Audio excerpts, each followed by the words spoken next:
Please join us in the Pledge of Allegiance for this morning. I pledge allegiance to the flag of the United States of America, and to the republic for which it stands, one nation, under God, indivisible, with liberty and justice for all.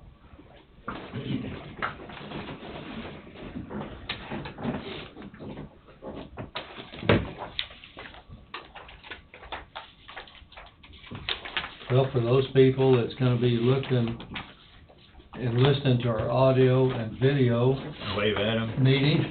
meetings, we welcome everybody, and hopefully this is something that'll be a plus for Coffey County and being more transparent with our citizens that want to be able to observe our meetings. Our first thing on our agenda this morning is to approve our minutes as written on Monday, October the 28th.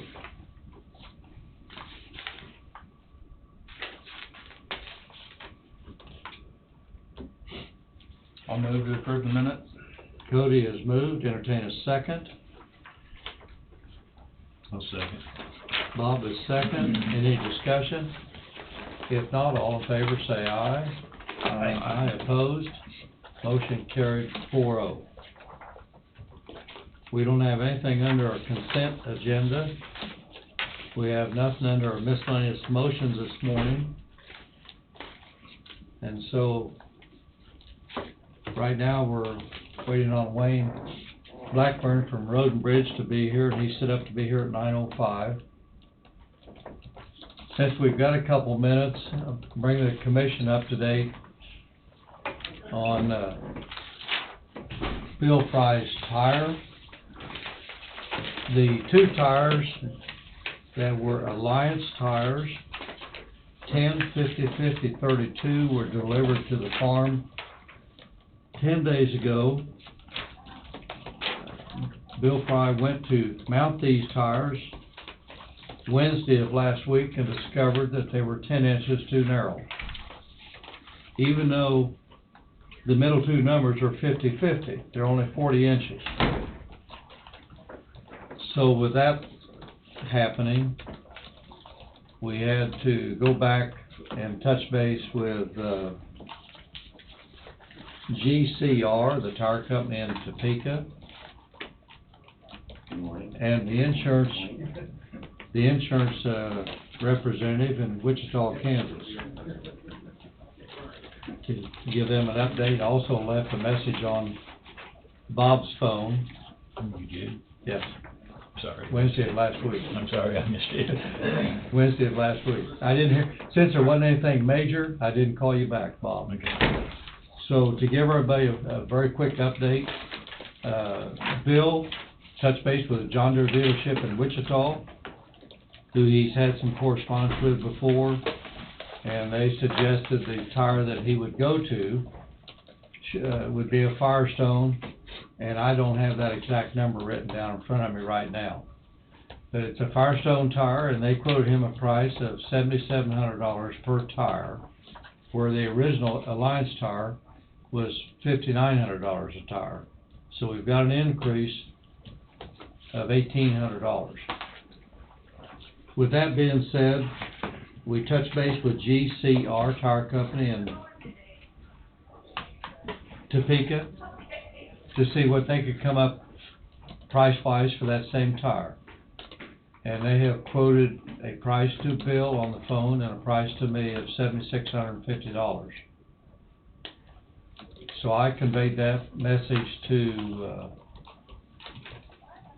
the insurance company this morning. They were not available until this morning because most of these discussions were taking place late Friday afternoon and even Friday evening. I touched base with Tim this morning, and he said that is absolutely something he could continue to work with, because it does appear it'll absolutely be the right tire. So it's already in the minutes 3 weeks ago that we would replace one tire for Bill Fry, less our deductible of $2,500. And with that already being in the motion, and approved by the commission, we don't have to go back in and re-motion it because we don't have any extra cost over and above the 2,500. So those tires, if the commission, consensus of the commission, if this is agreeable, we'll revisit with Tim. I'll revisit with Bill Fry and revisit with GCR out of Topeka and get the tires ordered from GCR Tire and Service out of Topeka, Kansas. And these tires, they will be the 50 inches wide, as the older tire was. And the only difference is it'll have a 23-degree angle tread, which is absolutely all right with Bill, and it will stand 4 inches taller than the Alliance tire that was originally quoted. I can answer any questions if any of the commission has any questions or discussion. I'd like to hear what Wade has to say about us doing this. You want to touch base with Wade?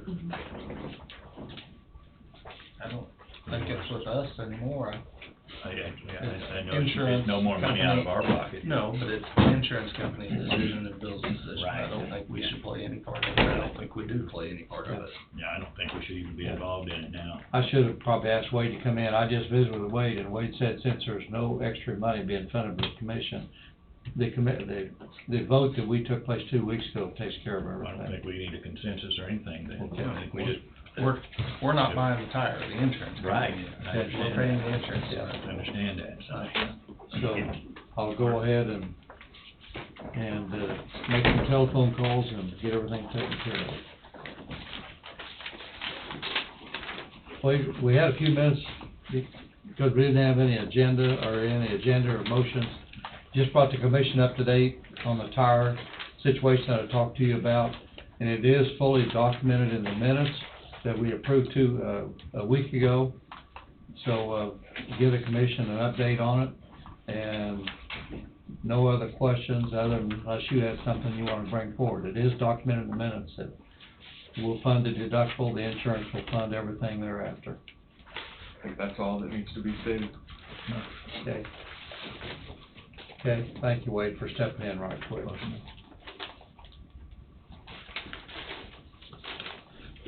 Wayne, we were a little bit ahead of schedule, so we finished up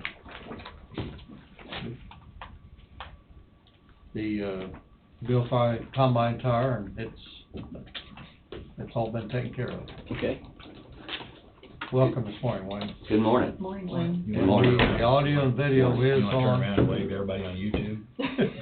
Are we cambered up? Yep. We're Yeah. camera. Oh, We're okay. there. All them little, Chris will be able to watch us in China now. All right. We'll be the only English talking station there in China. So I have a few things, talking points I'd like to visit about, and I do have a motion to take care of some other business that we have.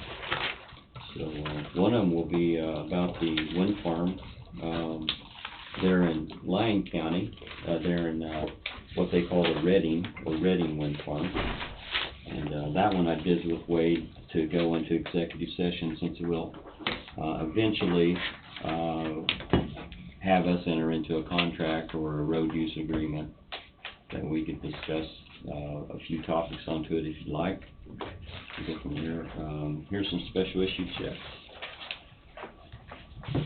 But I'll wait until the last, or if we run out of time, we can wait until after the zoning hearing as well, go in executive session. Shouldn't, I don't have too much. This is the KAC, the ordinance. These were, already approved here last week, so we just need Angie and Wade to sign off on these. Invitation of bids. Okay.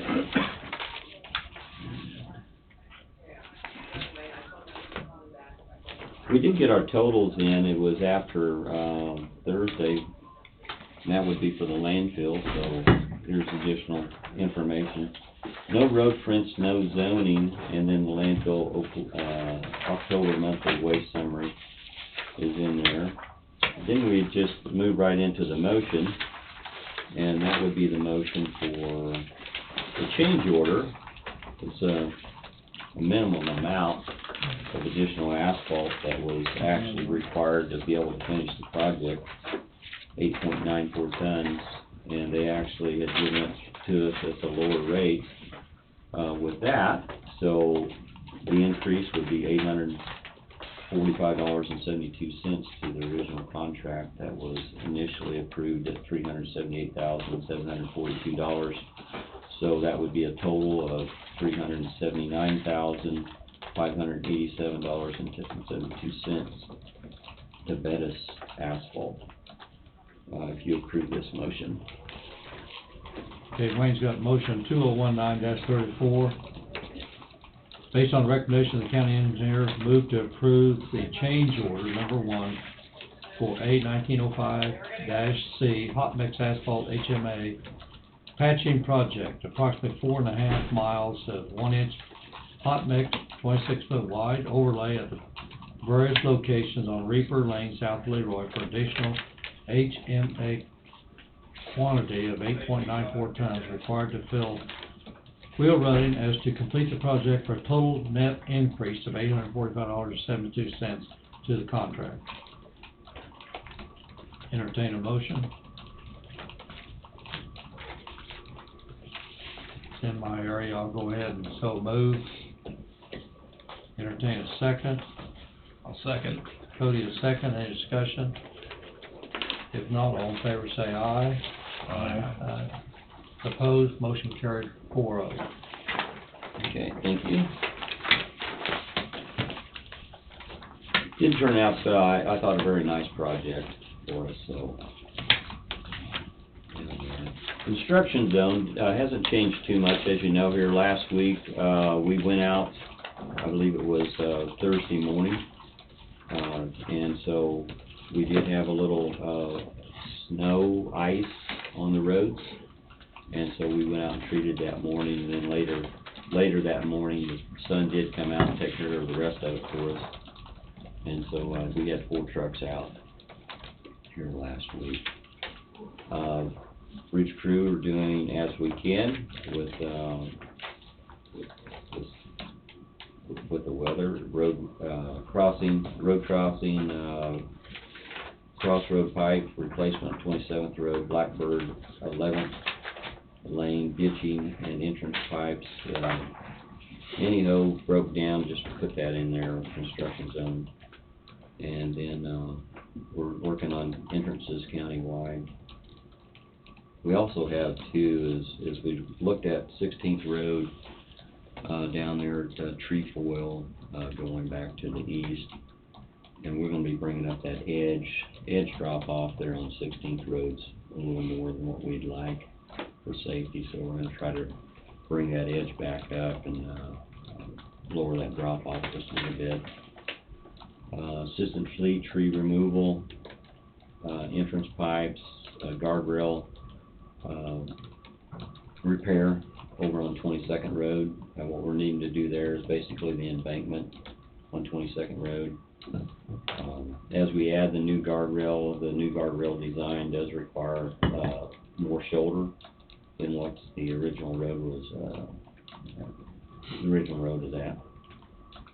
And boom mowing now section 3, and we are continuing to mow back. So normal maintenance as far as spreading rock and mowing, and we are doing sign maintenance. We focused on the railroad crossing signs down there in the Leroy area, where the Union Pacific had went through and redone all those crossings. So we're verifying that we have everything up. I mean, obviously what you're looking at is when they had redone those crossings, redone those rails, increased the rail weight capacity, it also means that they're going to probably increase the amount of loads. So we're gonna have more frequency as far as, crossings, stops, and different things that's gonna be required. And so we try to, get ahead of the game and make sure that we have all our signs accordingly. So, that's construction zone, so as I say, it does make it pretty quick. This is, not necessarily something that we talked about, and Tom's not here, but Tom would definitely be a big part of this. And this is the city of Burlington, and this map here is over on Kennebec, and so this is on the west side. And as you can see, the dashed line there is really the city limits. So what you're seeing is the city limits cut right through the center of Kennebec, and on that bridge, what that means is half of the bridge is on the county side and the other half is on the city side. And it's not necessarily something you need to make a determination on. You can definitely visit about it, see if you're wanting to move forward or not, but it would be something we need to take a look at as far as the cost. Because what they're doing is they're doing the same thing we're doing with the 6 bridges that we've already contracted with BG, that we'll have something started here next year, and that would be the overlay, the repairs on the 6 bridges that we have. They have 2 bridges that they're having BG take a look at, and they're going to be actually bid out at the same time. So we have one bridge right here that shows that half of it's on the county side, so if that's the case, it would be the discussion that you might have, is to say, is this something that you're wanting to fund all of or half of? As I say, you don't have to make that determination now, but I believe there needs to be a formal agreement in place at some point with the City Council of Burlington to be able to utilize those funds. Now, what they've done in the past, it all seems to be underneath a verbal agreement. We could not find anything in place to say how that bridge was maintained. I know that we paid for the inspection of it, but at this point, they have done most of the maintenance onto it. It is actually logged to the City of Burlington, but that's where we're at, just for discussion. Just a thought, because I had some discussion with some of the people from Burlington also. Okay. They said they would be willing to take care of that little bridge if we would help them with the big bridge, the one on east. Well, that's up to you, however you'd like to proceed with it. There's not too much difference. You got what they call a little bridge. Bridge number one is 35 feet long by 24. The big bridge is the one that's further in the city limits. Right. And that's actually 44 feet by 24. So it's a little bit different.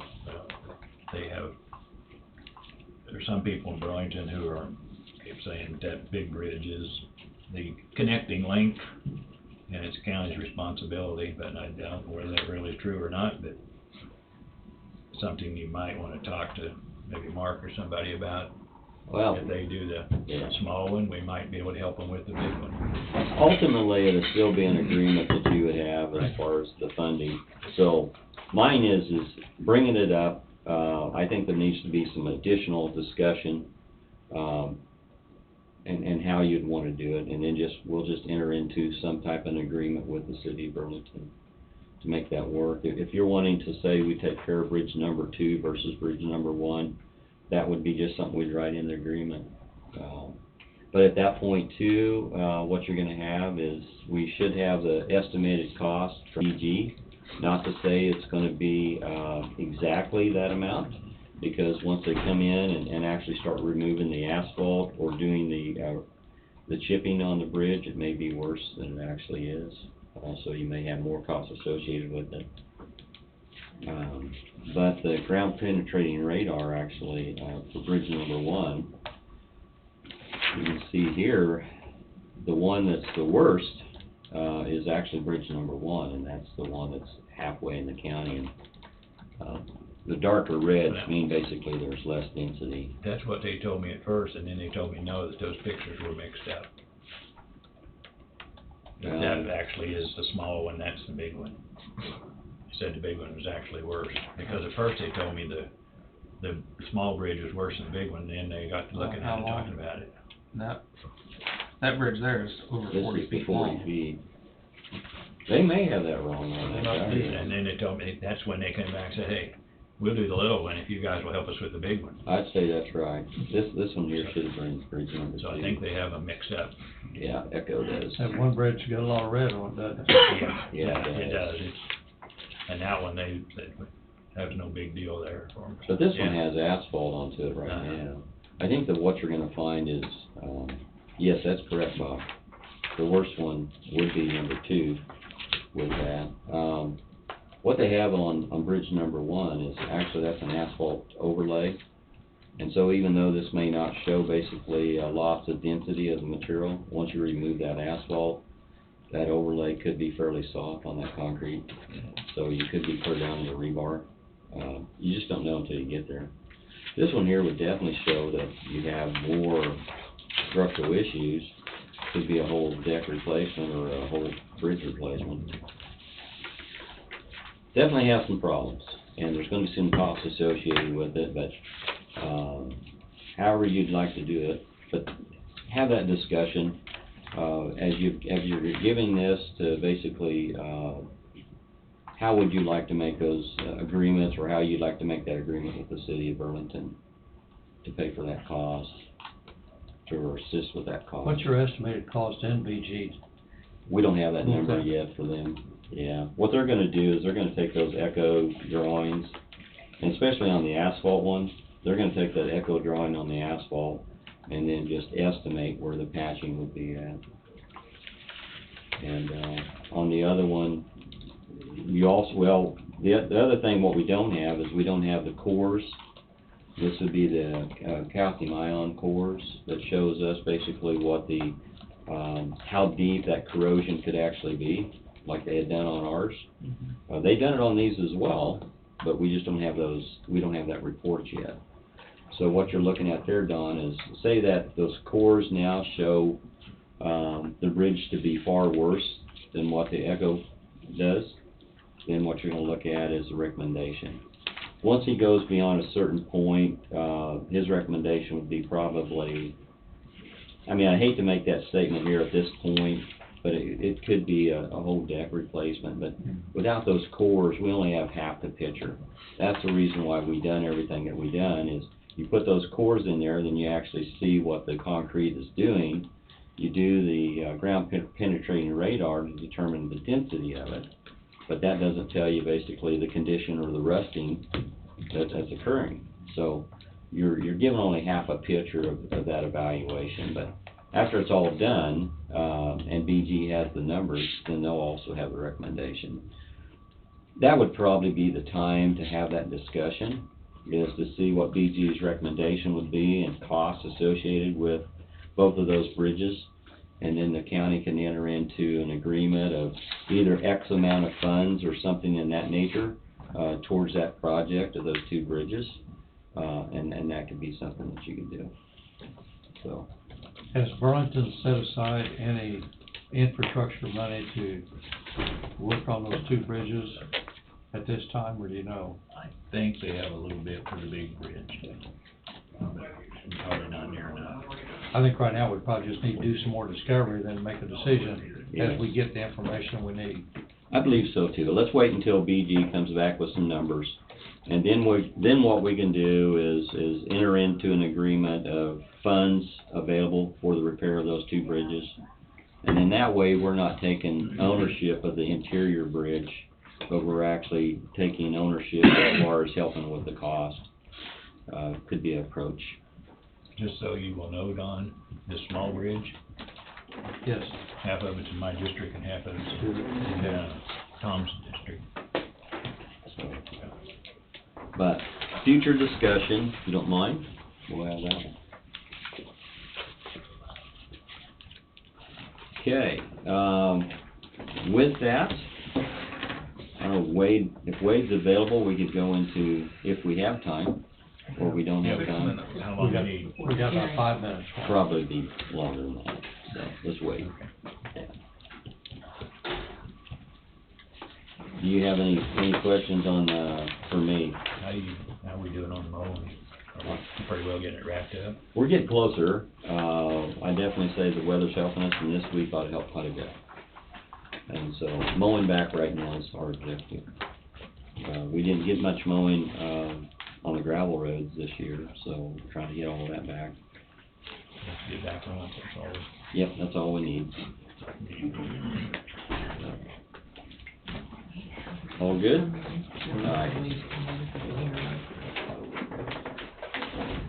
Thank you, Wayne. Thank you. All right. Hopefully I didn't blind the camera since it had the best side of me. Well, there was a little reflection coming off there. I'll know next time to shine that up a little But bit that's for the okay, 'cause it camera. was just bouncing off of you, hitting here and bouncing back somewhere else. Probably Where it's so, going. yeah. Check that one out. Dylan? Hello? Hello. How you doing? Since you have about half a second before that starts, I have something for the commission. We received our rebate from MedTrax, for the first quarter of 2019, and that amount was $10,000 even. So, that's really good. We've got quite a bit back from them since we Yeah, changed it's always, it started out like 7,900, but it's been inching up toward 10,000 and in the 9,000 to 10,000 range every quarter now. That sounds good. Yeah.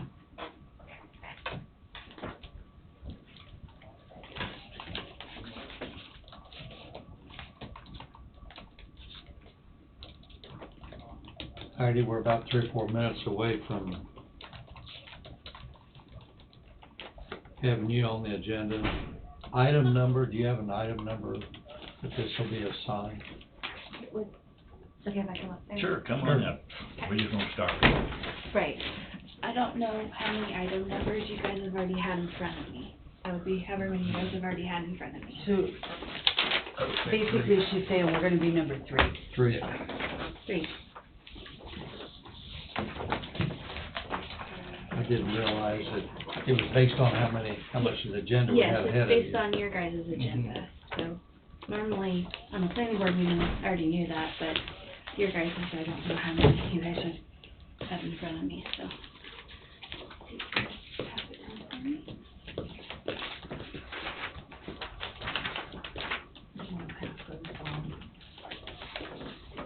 I've already got You one. got one.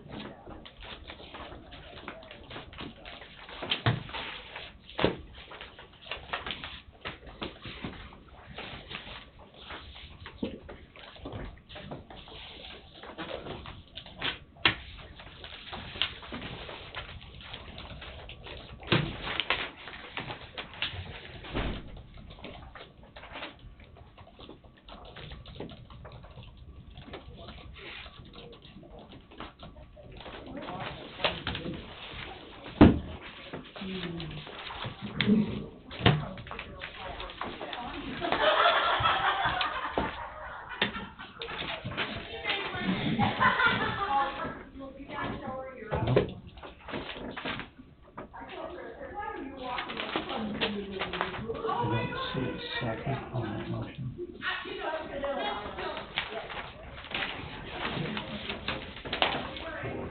How to vote was.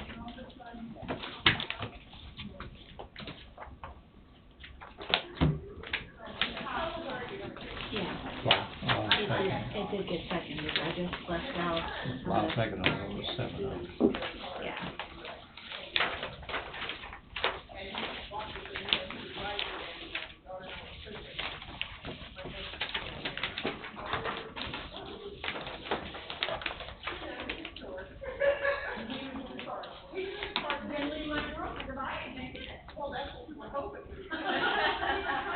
Do you not have a copy of the minutes in Not in the minutes, they were separate. the book? I know, so that it doesn't include minutes. No, the booklet does not, the minutes came separate, and so should the check. I haven't read it.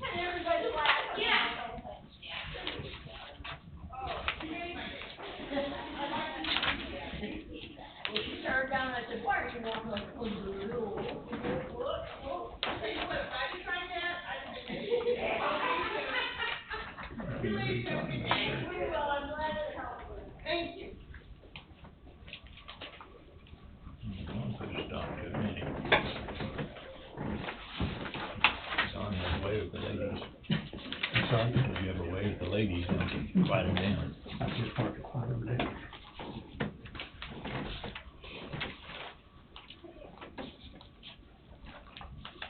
We are at our scheduled time of 9:30. I call agenda item number 3, which is on case number SU-2019-03. This is for an application for the establishment of a multifamily for a resident for a family retreat area, which includes arrangements for a second dwelling site on the same property as a special use in A1 agriculture district. He's not reading what's in my book. He's not reading what I have. No. The board checklist was given to Rhonda. Did that not get printed? This is for privately owned.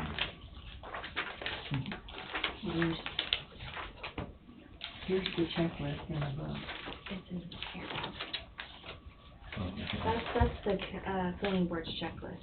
Oh, He's okay. reading off of your guys' checklist, which is in your book. Oh, okay. It's different. All right. So am I reading the right one? You're reading the You're right reading one. the right one, it's just, yeah, okay. Disqualifications declared and quorum determined.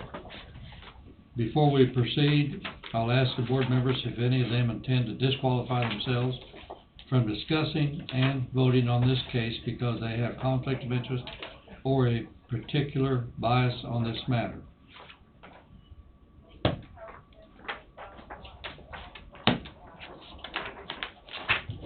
Anybody disqualify themselves? We now have a quorum of 4 present for consideration of this case.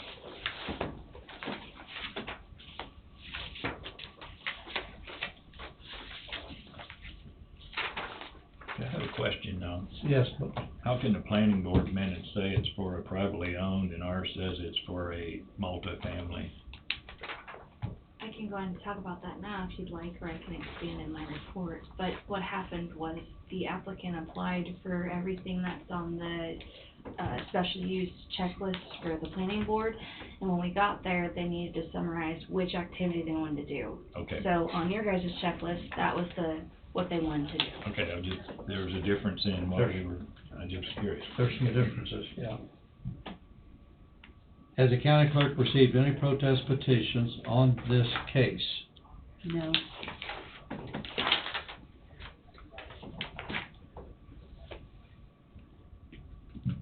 Under the communications topic, did the planning board receive any comments from a city on this case? No.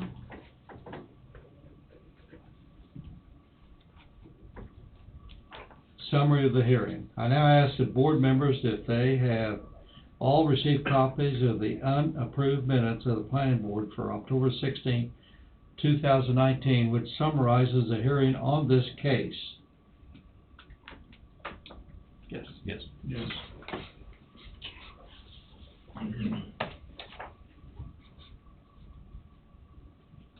Having determined that the members have received the required information, I am going to ask the applicant and members of the public present the first 2 questions. To those who are present on this case, do you feel that you had a fair and impartial hearing? Yes.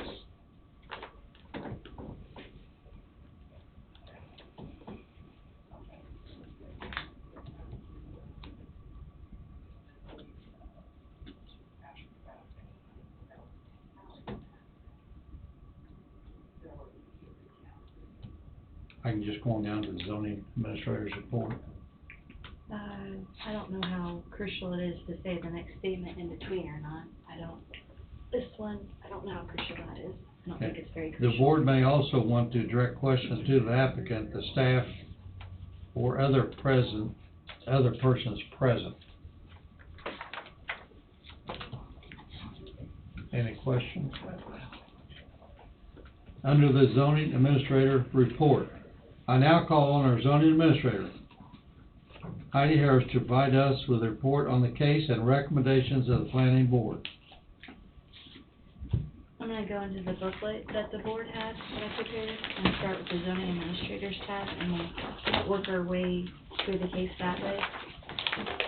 So the case is FU 2019-03, Deepwater Farms LLC is the landowner with Doug Livingston as applicant, and he's also the agent on behalf of Brian, Craig Radford. Craig Radford's also a landowner, and so is Brian Belham. When it first came in, that special use requirement was for number 14 in our book, which is all that spelled out, which I can read for you guys if you'd like, or you guys can just skim over that real quick.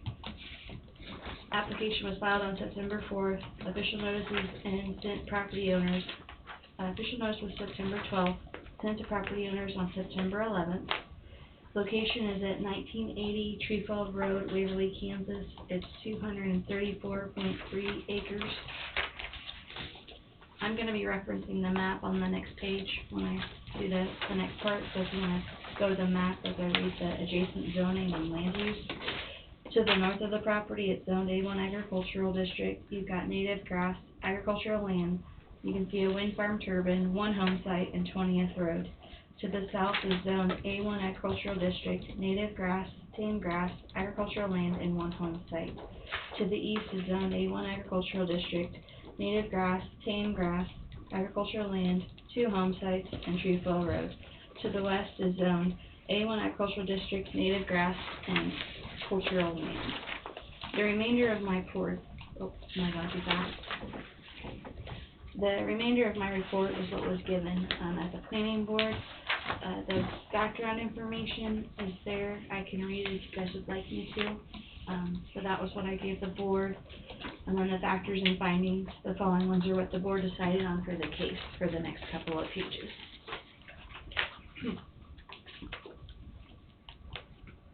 Does anybody want Heidi to read that for us? I know I had a book over the weekend, so I went through all of it.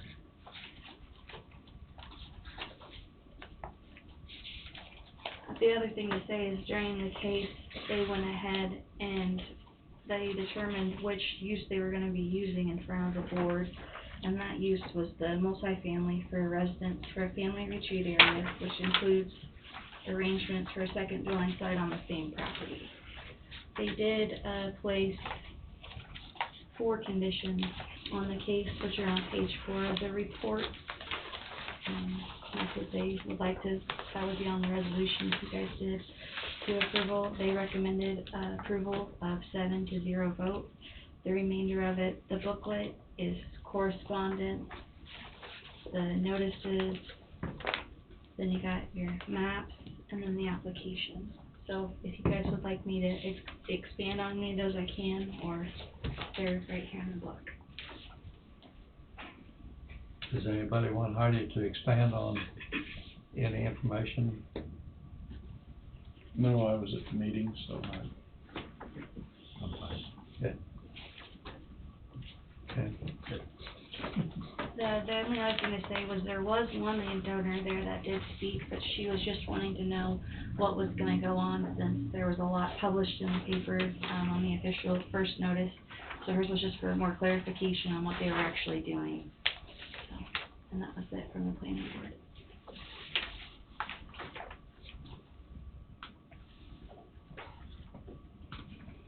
Please go ahead and read number 2 down there. Yes. I will be asking the second question to the applicant and to the public who may wish to speak to this item. Is there any new information on this case not otherwise presented at the hearing that should be brought to the attention of the board? No, sir.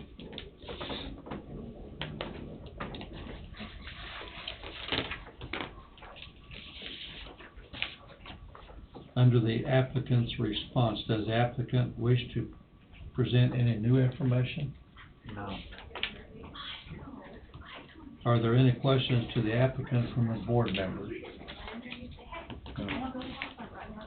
Okay. Final public comments. Does anybody in the public wish to respond to the applicant's information or provide any new information?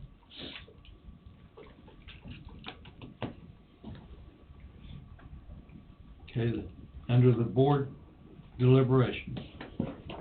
Assuming the board has received all the information they need on this case, I will outline the choices provided under the state statute for the board action KSA 12-757C. I need to read all 6 of these. Do you guys want your chairman to read all of them? Would you like for him to read all 6 of them, or only one that will apply? I think you should read all 6. Okay.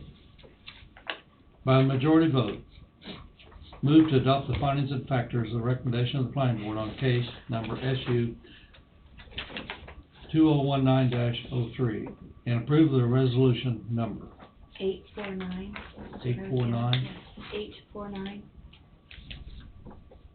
I'm sorry. 849. 8. The number 8. 849. Okay.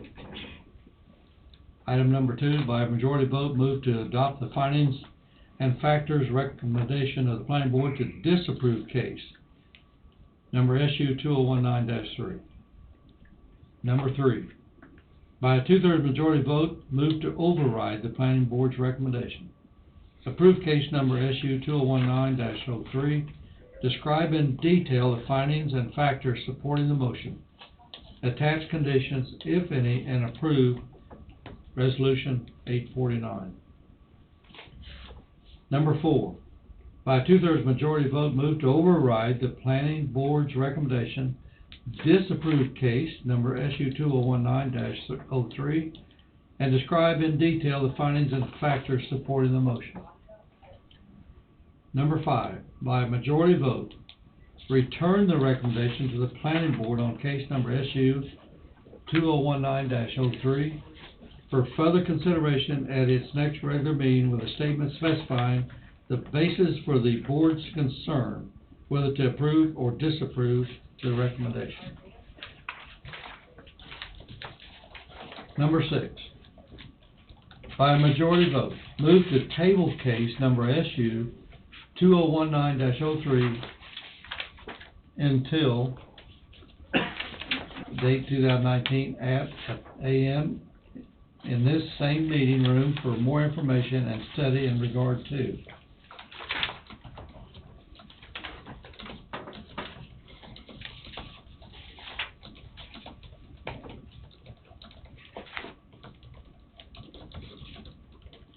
Which Question as to the planning board's recommendations for condition number 3. What is their definition or our definition of periodical? Anything other than full-time? Yes.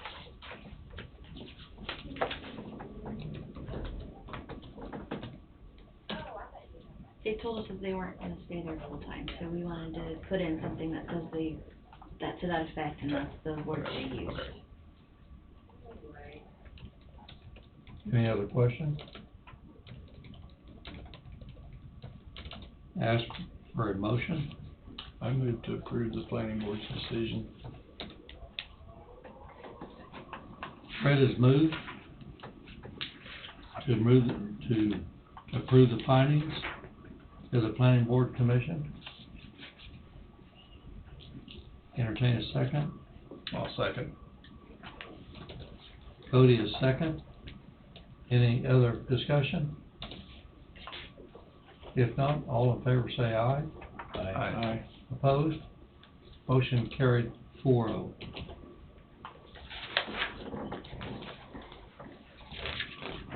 Under the topic closing remarks.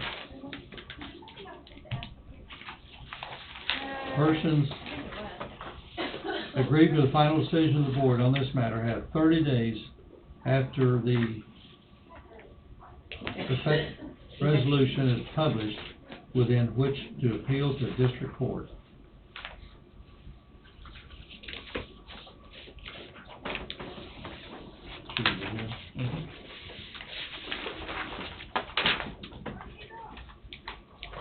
We want to thank all of you for participating in this matter, and you are welcome to stay for the remainder of our meeting. I now call for agenda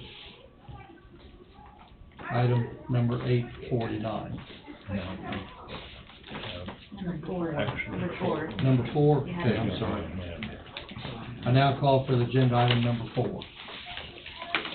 Here's the two resolutions that you signed, two. We're going to Thank you, guys. Thank you, Heidi. I think that'd be appropriate.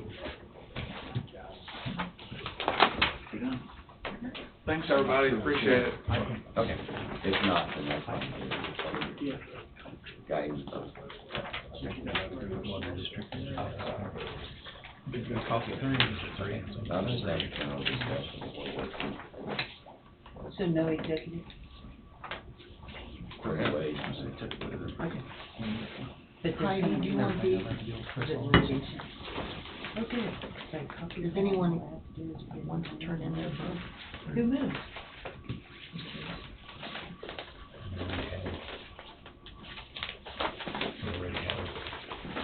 Thanks, guys.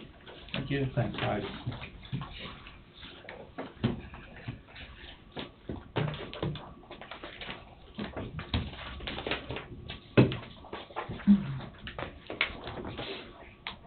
Am I on the fly? Is that what you're looking at? No, I just said hi. Oh. Wayne, I think Wayne had something else. Wayne had something to go into executive session, so we Contract. waited to wait till after the planning commission, the decision on the plan, so. Wade just having a visit there with Wade, he's saying, we would not go into executive session, so just general discussion. I'm visiting with the folks there at the Reading Wind Farm. They're wanting to use Old Highway 50 to do, 34 transports of what they call the nacelles. This is what was reported here a week ago. And so with that, as we're going back and forth at this point, going into it, one of the things that they would be doing, and I'm not for sure if they're going to do it before we enter into a contract or wait until we actually all agree and enter into a contract, but one of the things is actually do test borings, and that would be 2 every mile, and I think I visited about that last week too. They would do that. They'd also do a profilograph and such as this, so see what the existing conditions are before they actually do the transport loads. And so these are the things that we're going over. Now, some of their concerns, which is very valid, is to limit how much cost that this may be. I mean, you're going to be dealing with 12 miles of road. We don't really know the condition of it until we actually get those tests back. So it's kind of one or the other, but unless they do the test, they really can't determine what's going to take place in Old Highway 50. And even with the test, there's not 100% certainty, but it does give us a little bit more understanding of what that road is capable of doing or handling. Kind of reminder that we had similar loads to the Waverly Wind Farm there in Waverly, and they had far more loads, but we had replaced asphalt on 22nd Road, and we've also replaced 2 miles of asphalt on Old Highway 50 because of these loads. But we had considerable more loads at that particular point than what they're trying to do here. But those super loads, I think it's somewhere around 280-some thousand pounds, is considerably more than what they're initially designed for. The bridges right now will hold up. An analysis has already been done on that. There's 3 bridges that would be affected on that route. But the one that's really in question is the one that we're going to be doing some repairs on here next year. We've already identified those. That would be the scouring on that overpass bridge. Is potentially now you're going to have these heavy loads go over it, and we're talking 34, not just 1 or 2, but you're talking 1 a day once they get started, and you could actually have more scouring that would occur on that bridge. So the road use agreement needs to cover that as well. It needs to cover potentially any additional damage that we're going to have to pay for, or it's going to have to be paid for when we do that repair. So those are all the issues that we're dealing with right now, and as soon as we all agree, or as soon as it agrees, it'd come before you as quick as possible, because that's where they'd like it to go as well. And so, Wayne, what's research show? They're gonna be carrying 280,000 pounds, mhm. but they're stretched out for 150 feet, give or take, Yeah. and they've got a lot more axles, Mhm. and those axles can only carry so much weight. Well, those axles, you So know, how much more you're damage talking do they like expect to receive? 20,000 pounds per axle and such as that is what you're dealing with. But you have multiple axles. I understand that. And so, and it's not when you're dealing with weight loads, you're dealing with the number of axle loads for the lifespan of the structure. So if you take a paper clip, for example, it's fatigue. If you take a paper clip, and what you call fatigue issues is a road works identically the same. Asphalt, concrete, whatever, is when you have fatigue issues, what you're doing is you're doing this. You're going back and forth, you're flexing that pavement, and eventually through fatigue is where basically it starts breaking. That was my favorite paper clip. It might not be now. But that's what you're dealing with, is you're dealing with fatigue issues. And so as you have multiple axles, now if you take all those axles and you compare it to a, say, dump truck has, say, 3 axles. Three axles. So you're dealing with a dump truck. Now you're dealing with these super loads that have well over, I'm not sure, 10, 14 axles. 14 or 20 axles. Yeah. You So get the weight per axle, then you got your weight cannot per exceed axle a times certain amount, the But number of axles. just because they're right on top of each other. Well, once again, you got fatigue issues. It's just you're going over it. So each time you go over that load, I would hope this would break. You give me your strongest paper clip. But yeah, it's your favorite one. It's getting weaker. So what you're dealing with is you're dealing with fatigue issues. And so the more axles you have, the more loads that go over it. And then this even like truckloads and such as that. That's the reason why we do traffic counts. Is when you do these traffic counts, it's based on the number of axle loads, wheel loads that actually go over it. Yeah, but, so, you got a diagram there of the load Mhm. truck. Yes, So I assume that trailer is similar to the ones they brought in for Waverly. yes it is. So it's not just one axle in line, No, you you've have, got dollies, basically. 1, 2, So is 3. it 20,000 per dolly on the trailer? It's 20,000. What they're doing is 18,000 for the front axle, 20,000 for everything else underneath it. So you got 1, 2, 3, 4, 5, 6, 7, 8, 9, 10, 11, 12. 12 plus 13 for the front. That's what you're dealing with. And you're dealing with 280. Yes, you do distribute the loads, but you still basically create fatigue issues with the pavement. And then the other side of it too is you're dealing with 140 feet. So when I've done that report on Old Highway 50, those panels are about 120 feet. So now take a look at this load, axle load, that's going over this panel. What does it do to that panel? Pushes it down, okay? Then it rolls over it, pushes it down, then it goes over the next one. So every time you have a panel, the panel is basically working together, is you're going to go bump, bump, bump. You're going to actually rock those panels on Old Highway 50. That was built back in the 1930s. So you're looking at something that's fairly old, aged, and then you're also looking at the weights that it's distributed onto it. Just to come back and rationalize to say, well, all the wheel loads are spaced, no, because we have a number of axles. We have 20,000 pounds per axle, which is the maximum load that can be placed on an axle. And then we also have the length of it, and we have the panels, and we have an old road. So you really don't know. What you don't want to do is enter into, or come back and say, well, no, everything's going to be fine. Shouldn't have to worry about it. Just go ahead and do it. Well, who's going to be out that cost? It'll be us. That'll be out that cost. We'll be the ones that have to fix it. So the whole purpose of the road use agreement is to say what you're wanting to do on our road that's beyond legal limits, okay? Beyond basically 80,000 or 85,000 as far as normal loads that can be carried on our roads. Then you also too should be liable for any damage associated with our roads. And so having the unknown, that's what we're dealing with. You know, a person can come back and say, well, I really it probably wouldn't hurt anything. You know, a person could say, well, it probably wouldn't hurt anything, but that doesn't protect us if it does.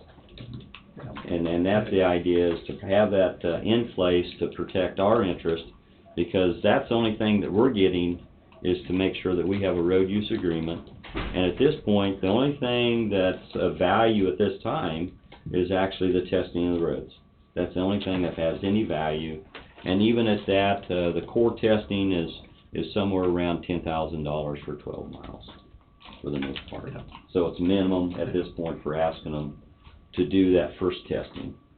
Okay, thank you, Wayne. Wayne, instead of saying it probably wouldn't, I would rather go the other way and say it probably would. I'd like to say that too, but I really can't. I just, actually, the whole idea on this, in which I asked them, was to go ahead and do the testing. There's been times on Old Highway 50 at different locations from the county line to county line, not just this one stretch, that we have actually excavated the asphalt off of it and found that the concrete had broke down to gravel, was already broke down to gravel. So you're talking about a road that's considerably aged, it's had asphalt onto it for many years. They don't last that long. Even the interstates. That's the reason why we have to rebuild the sections of the interstate. If you're going down on the turnpike to Wichita, that's why they're rebuilding sections of the turnpike. Is over time it breaks down, and it breaks down because of the fatigue issues that occurs from regular traffic, but mostly truck traffic.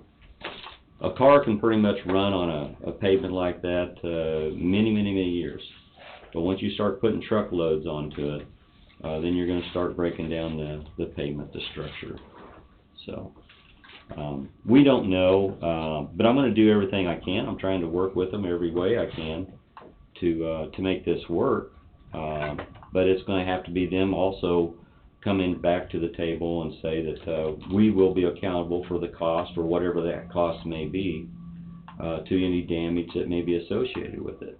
Because we're needing to protect the interest of Coffey County, not Redding Wind Farm, but Coffey County. And that's a position I'm trying to place ourselves in. Okay.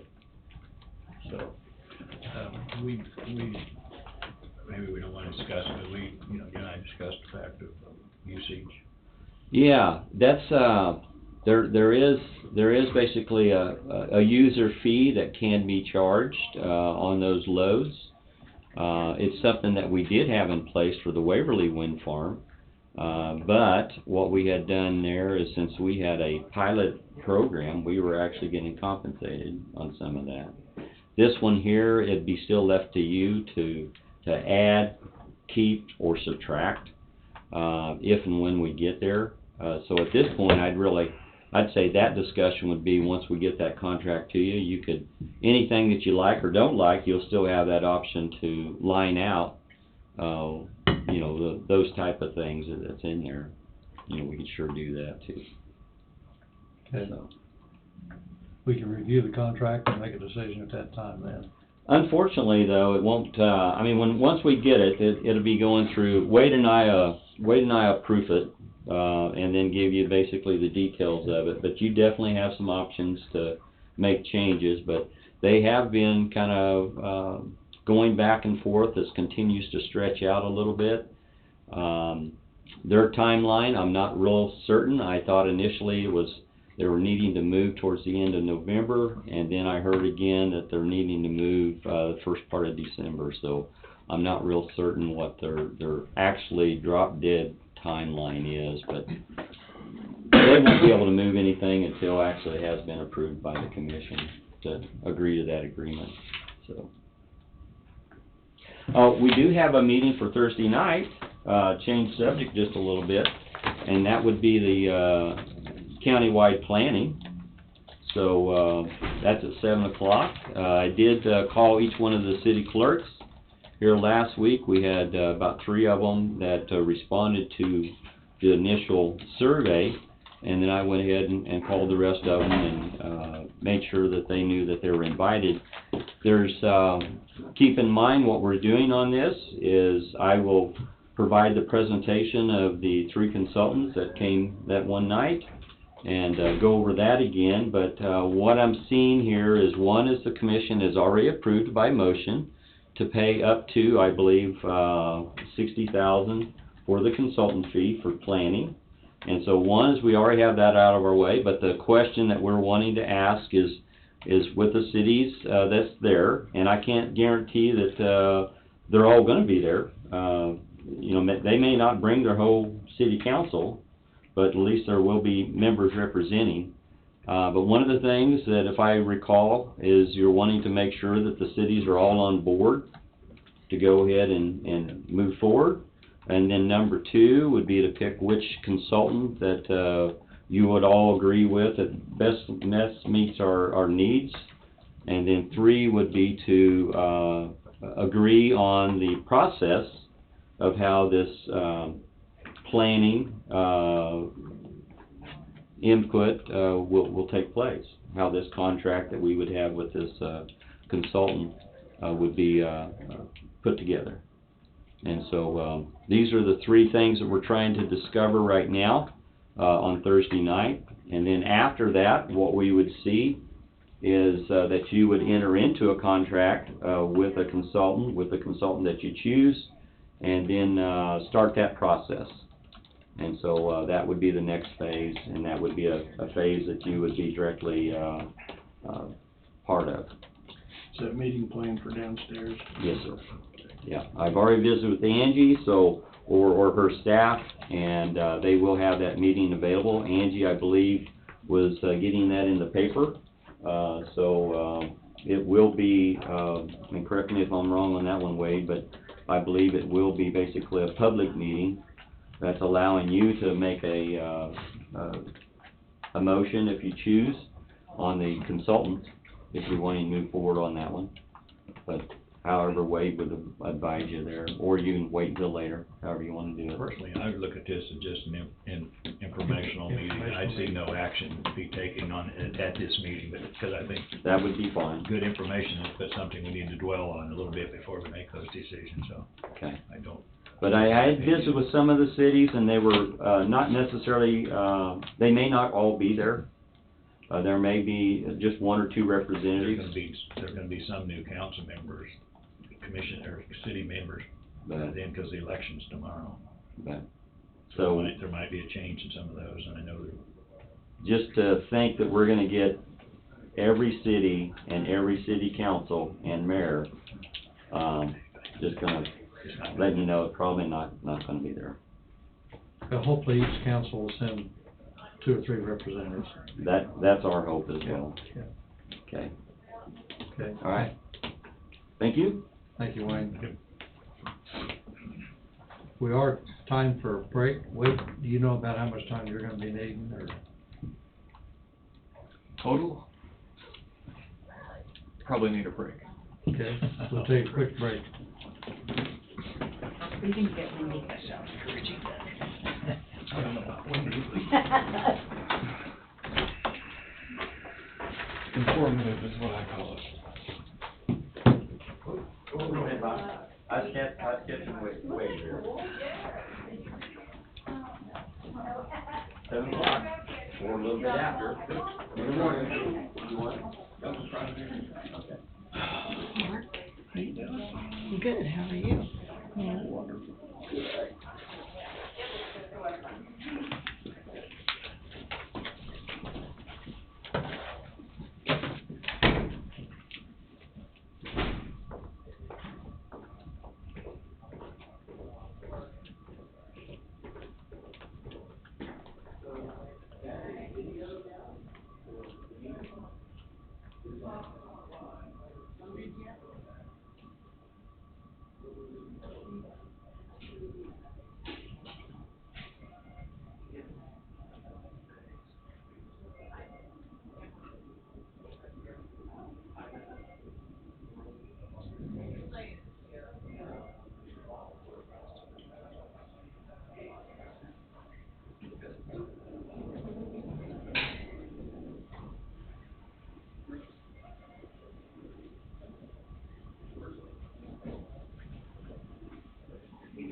Well, I haven't been drinking much coffee, but I think I'm ready for it.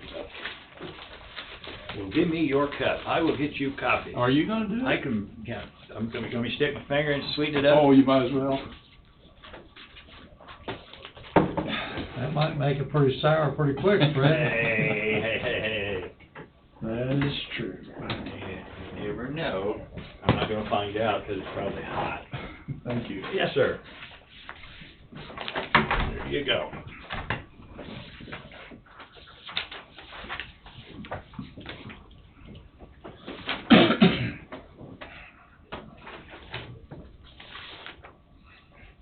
You know, I heard on the news where Jill Warren wants to tax the millionaires and all them people. Right. But you know what? Those millionaires pay 3% tax. They pay more than a great big bunch of other people total. I read a deal quite a few years ago about that, where if you take the money away from the big people, then the little people really will start suffering. Yeah, there's something to that. Because they pay more than you would think they do.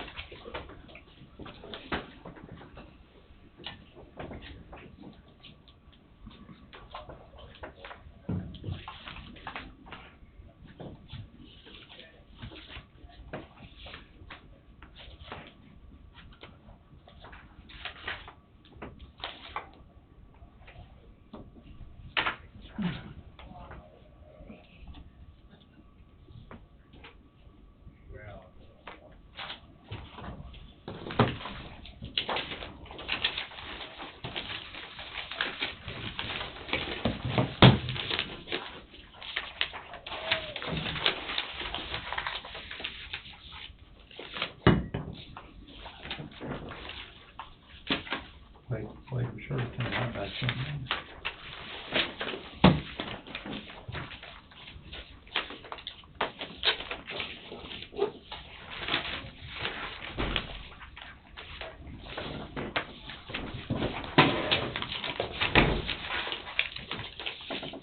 I just made a big fat mess over here.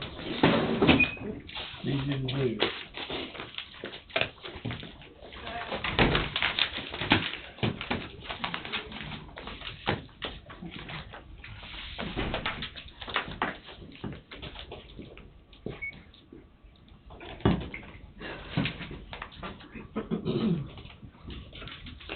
Mark, can we count on you having representatives here Thursday?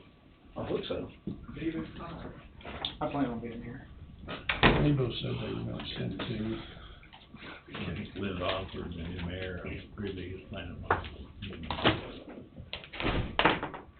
Okay, we're back in session, ready for roundtable, so Wade, what do you have for us here today? One of the things the commission tasked me with was reference checks for our compensation study. So I put together basically I guess it's a table.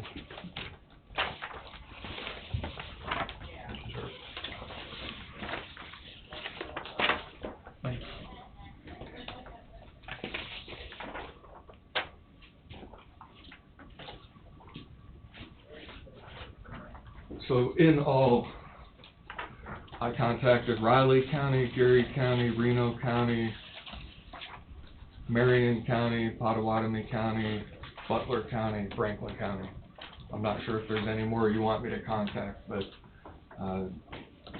the ones I was not able to get any response, Marion County, I left a message, and no return call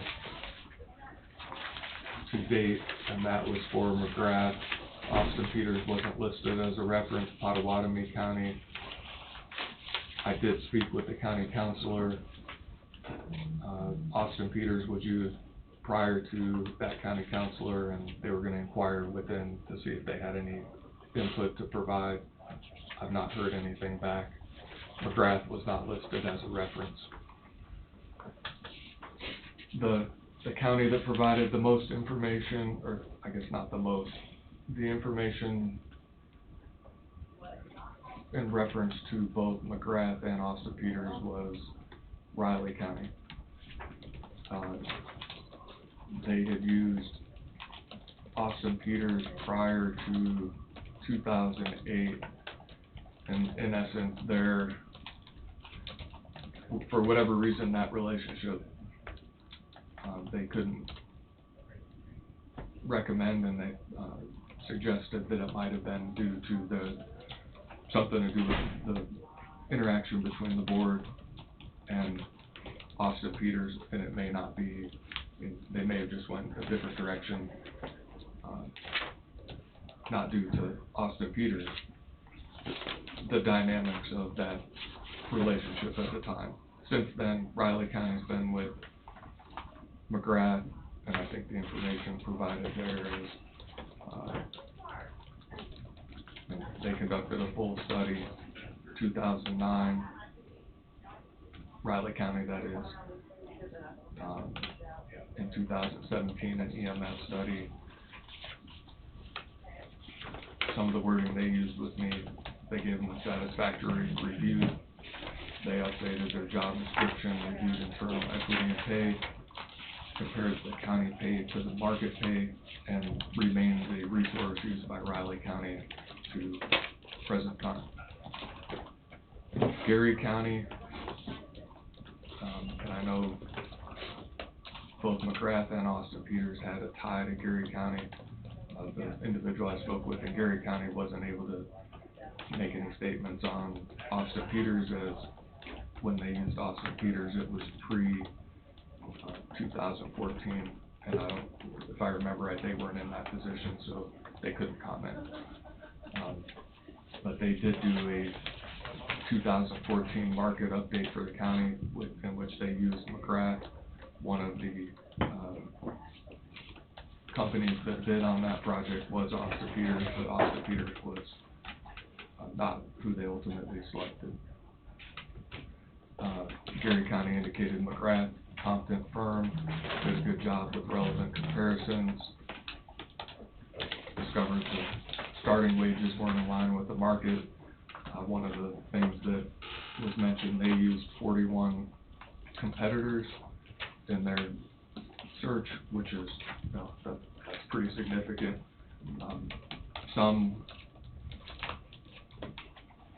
I know my understanding is when you're attempting to get salary data from potential competitors, getting that feedback is important, and to have 41 to use, because not everybody's going to reply. So they were pleased with that.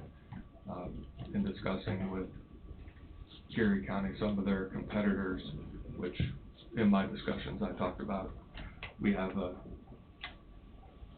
nuclear power plant that's here in the county, and I know law enforcement that's a competitor, so that was an example. So I would ask each one of the individuals I spoke with, who is a direct competitor with that particular county? Competitors with Geary County, K-State, and Fort Riley are two that stood out to me.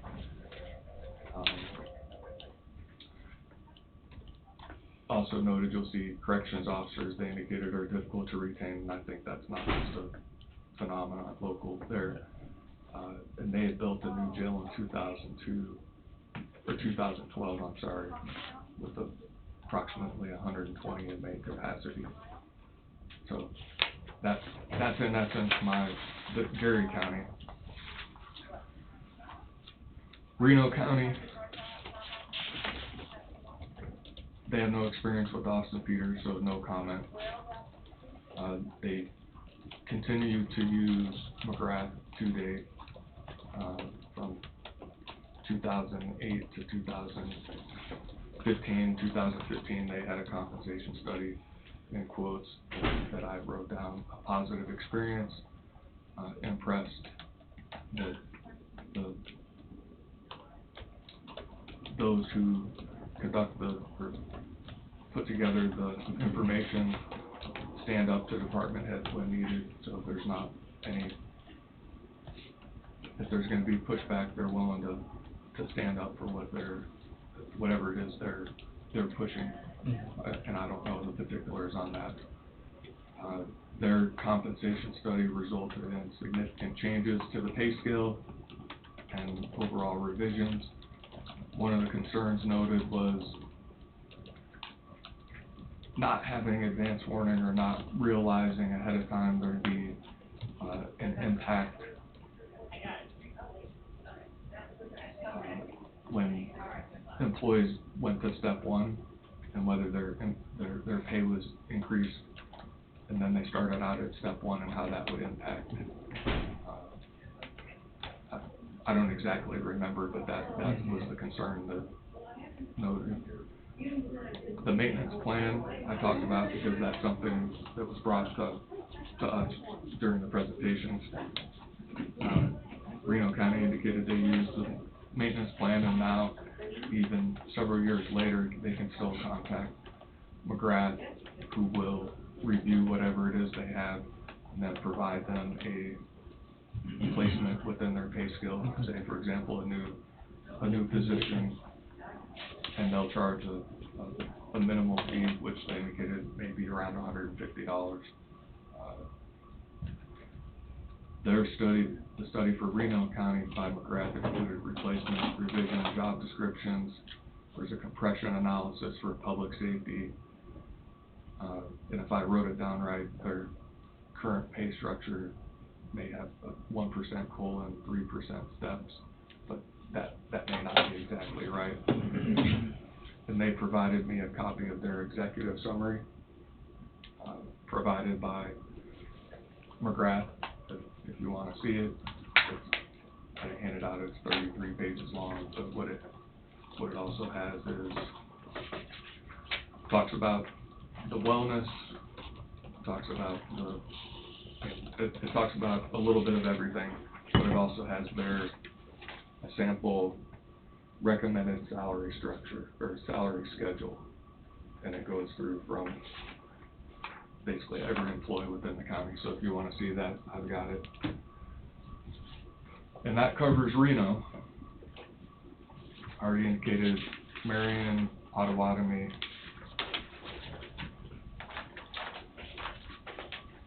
I'll start with the very last one, Franklin County. There's not really any information to provide other than they used Austin Peters at some point in time. They have a new HR director who was not present, so could not comment. The only thing that they mentioned is they are still using the pay plan developed by Austin Peters. And when I asked about maintenance, they deal with their own maintenance internally. So there's not much information there. They don't have any history with McGrath, at least from what was provided. So moving back, Butler County. Butler County is a county that has no information in reference to McGrath, but they did use Austin Peters, currently use Austin Peters. they most recently used them, I believe their pay scale was developed by Austin Peters. Austin Peters has conducted 2 full-scale compensation studies with Austin Peters, and the quote that I wrote down, I guess quotes, Austin Peters has the most data in the Kansas marketplace when you're talking about comparison counties. They're easy to work with. I noted the result, you had happy employees and unhappy employees, so you know, I think that just is a part of that particular process. They revised their pay matrix, although one of the common themes I think is, you know, funding, proper funding for whatever either one of these compensation study firms is going to propose, then the issue will potentially be funding those recommendations. And I don't know what they'll be, but that appears to be a common theme across the board. This particular human resource director recommended making sure that the maintenance is something that this county be aware of moving forward, because changes in the market will pretty much dictate keeping up with it, and having a maintenance provision or staying in line is important to stay in line with the changes in the market. They actually, I know one of the other ones I mentioned, did compression analysis with law enforcement.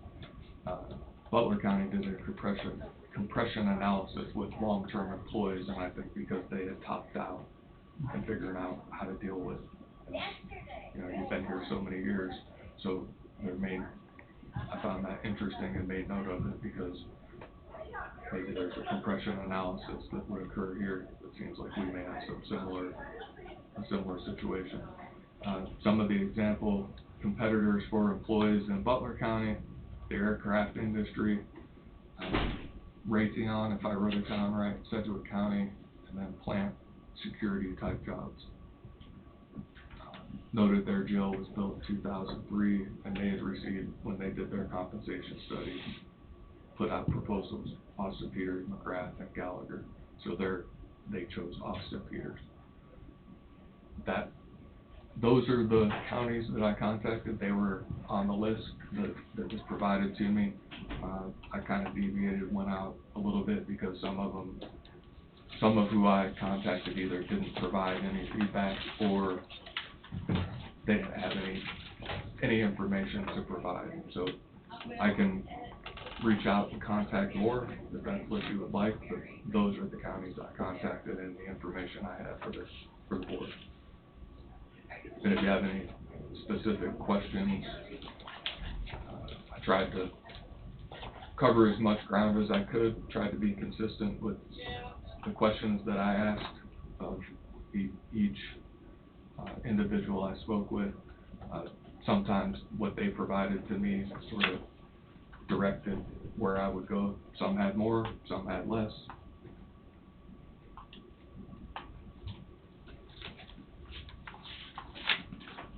Anybody have any questions for Wade? I visited with Wade prior to our meeting today and got a little bit of a brief overview.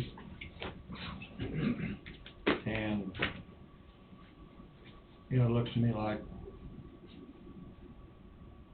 it's almost a toss-up between the two of them. Only a couple of counties that have worked with both of them.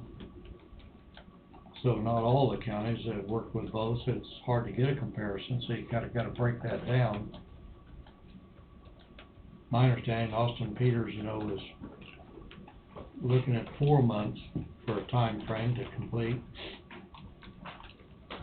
and McGrath was 7 months, which to me might be a little bit long, but maybe it'd be more of a thorough study. And there's no way to really identify that. The projected cost for each one of them, they're within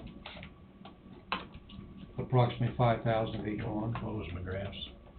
If I got it written down right, $38,960. And I haven't reviewed, I think I've got that recorded right, Bob. Austin Peters is 38. You know, I'm sorry. Forget the question. McGrath I've got written down as 43,970. Okay. And Austin Peters, which is a 4-month time frame, is 38,960. Austin Peters is from Overland Park. McGrath is from Illinois. And Don, does the McGrath numbers include the HR audit, or are you separating those out into two separate things? Okay.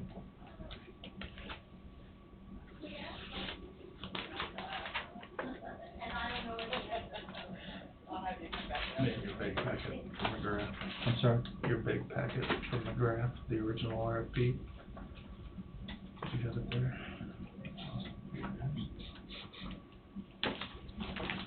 Under your yellow sheet.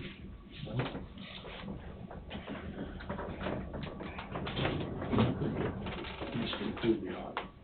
I believe it does. I just want to make sure.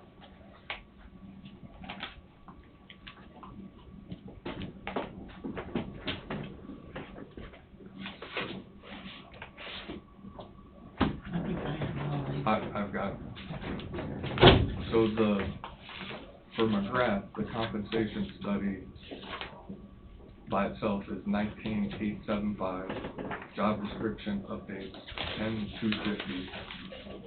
To do an HR audit by itself is 25,845. To combine the projects, which results in a discount, compensation study 15,875, job description update 7250, HR audit 20,845, and I think those numbers added together equal to 43,350. 43,970. 43,970.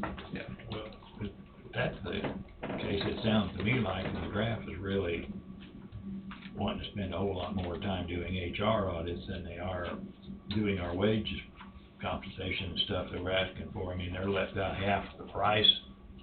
So are we really, so are they spending near that time, or do they just wanna? Well, that was I question that.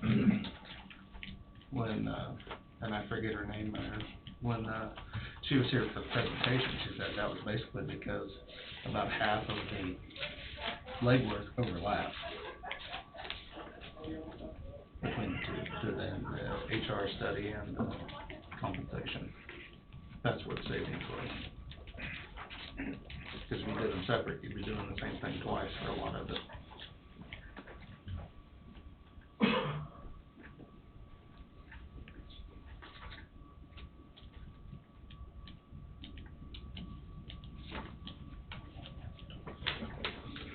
Preference. You what, Bob? I said, I have my preference, it's just, I mean, I read all this over and I've talked to Wade and I've read just some of this information and stuff, so.